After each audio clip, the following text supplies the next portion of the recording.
Today I will show you how to add icons on Squarespace, and if you find this video helpful, please don't forget to like and subscribe.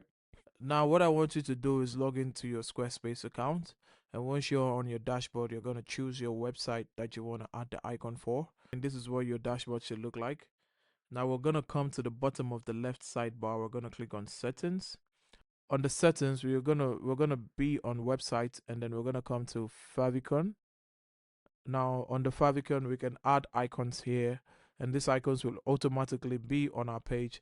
Or if we would like to add icons individually to our page, we can go back and we go to website, we go to pages. Now on the pages, we find the page that we want to add the icon to.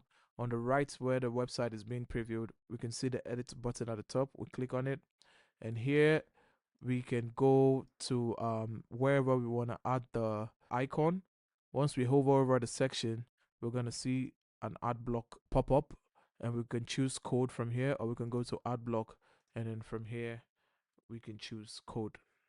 And once we choose code, right here we're going to go to this pencil, click on edit, then here we'll leave it on HTML, and this is where we can paste in our icon code, and automatically it will be revealed here. Now that's how you add icons on Squarespace. If you find this video helpful, please don't forget to like and subscribe. Until the next one, see ya.